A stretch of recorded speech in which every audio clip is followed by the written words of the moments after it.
پنجم، زکات قرضها و وامها.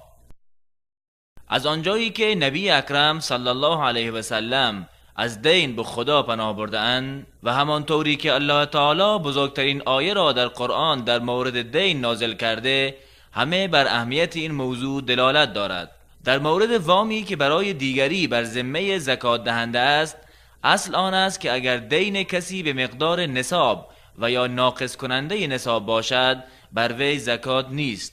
و اگر دین ناقصگر نباشد، از سرمایه به مقدار دین کم شده از متباقی آن زکات می دهد.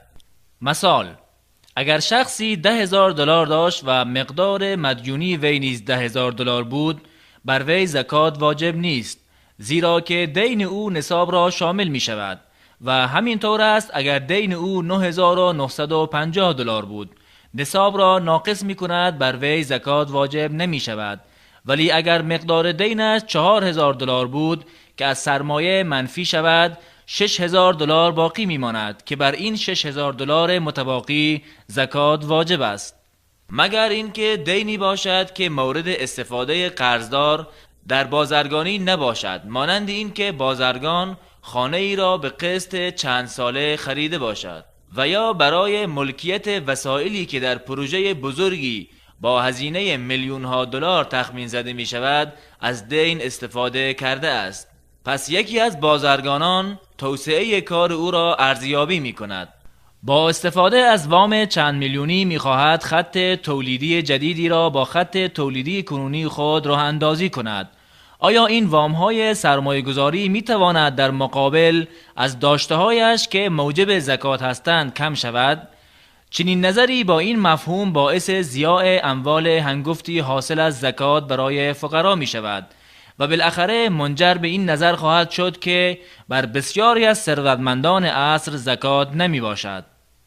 دومین همایش قضایای زکات معاصر که در کویت برگزار شد به این نتیجه رسید: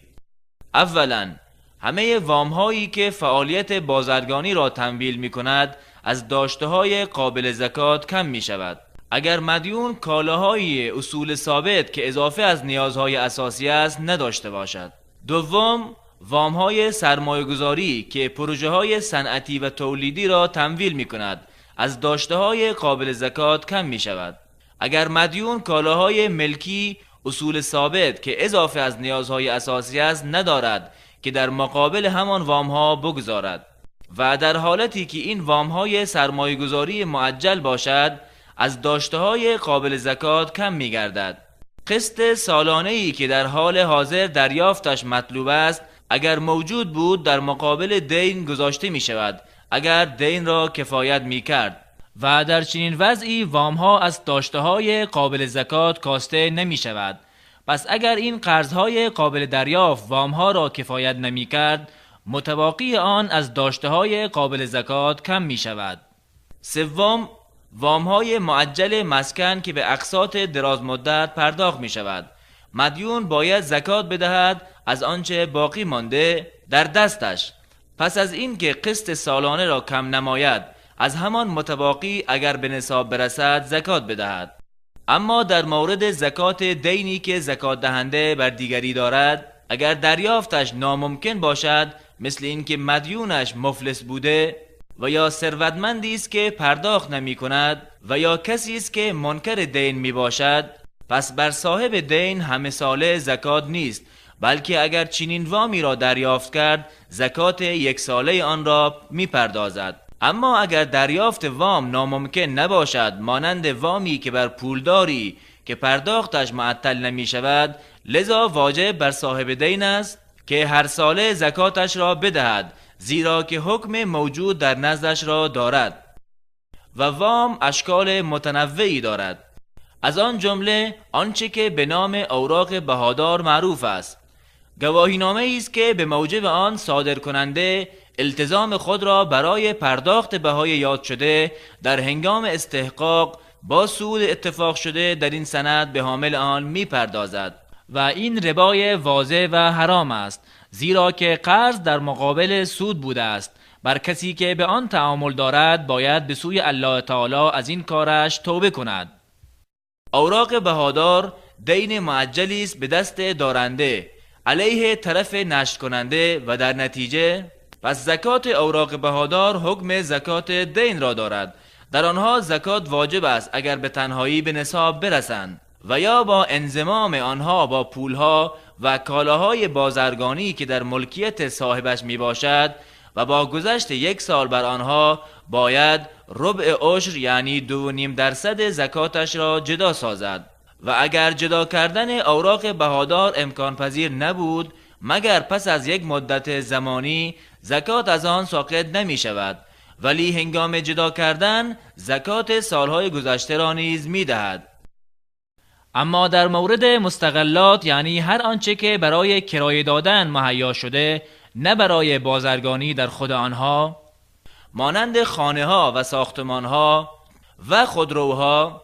و کارخانجات تولیدی و مانند آنها، اهل علم اتفاق نظر دارند بر این که بر خود آنها زکات نبوده بلکه در حاصل از آنها زکات می باشد و اکثریت اهل علم بر این نظرند که با سایر دارایی ها چون پول و کالاهای بازرگانی مالکش در نصاب و گذشت سال مرتبط می شود و از آنها ربع عشر مانند نقود زکات جدا کرده می شود. موضوع دیگری که می توان در رابطه با زکات از آن صحبت کرد مکافات پایان کار و یا حقوق بازنشستگی است که در آنها زکاتی واجب نیست، زیرا مالکیتی که برای وجوب زکات شرط است تحقق نیافته است، چون که قادر به صرف آن و یا تصرف به حقی از حقوق ملکیت را در تمام مدت کارش بر آن نداشته است. اما اگر کارمند و یا کارگر به یک بارگی و یا به مدت زمان دوره‌ای آن را دریافت نماید، در این حالت ملکیتشان کامل بوده، زکات مال مورد استفاده اش را که در تصرفش باشد جدا می کند. و در نخستین همایش زکات آمده است چنین اموالی مورد استفاده با در نظر داشته نصاب و حول یعنی گذشت سال زکاتش جدا کرده می شود. و در آنجا یک نوع مال دیگری نیز وجود دارد که سوال برانگیز می باشد و آن مالی است که کرایه نشین به کرایه دهنده برای توثیق می پردازد. زکاتش بر کرایه نشین نیست، زیرا که در تصرف او نمی باشد، پس ملکیت کامل که شرط وجوب زکات می باشد تحقق نیافته است. اما حقوق معنوی مانند حق مؤلف در تالیفات علمی و ادبی و یا حق براءت اختراع در اختراعات صنعتی و یا علائم بازرگانی معمول می باشد. در خود حقوق تالیف و ابتکار زکات واجب نیست به دلیل عدم تحقق شرایط زکات در آنها، ولکن اگر از آنها بهره برداری شود بر عائداتش زکات است. اما در مورد مزد کار، حقوق ماهانه و عائدات پیشه های آزاد جمهور اهل علم بر آنند که در هنگام دریافت کردنش بر آنها زکات نیست، بلکه به سایر اموال و دارایی قابل زکات صاحبانش در نصاب و گذشت سال ملحق می گردد. هرگاه از هنگام کامل شدن نصاب بر آنها سال سپری شد زکاتش را جدا می کند و اگر از برخی از آن در اثنای سال استفاده شده در آخر سال زکاتش را جدا می کند، هرچند که در مورد برخی از آن سال کامل نگذشته است، زیرا گذشت سال بر نصاب در ملکیت زکات دهنده در مجموع می باشد و مقداری که جدا کردنش واجب است ربع عشر یعنی 2.5% می باشد. اما در مورد زکات مال حرام اگر حرمت لذاتی باشد مانند شراب و خوک که اصلاً محل زکات نیستند، زیرا که مال با ارزش از نظر شریعت نمی باشند، باید به گونه‌ای که شریعت مقرر داشته از چنین اموالی خود را برهاند.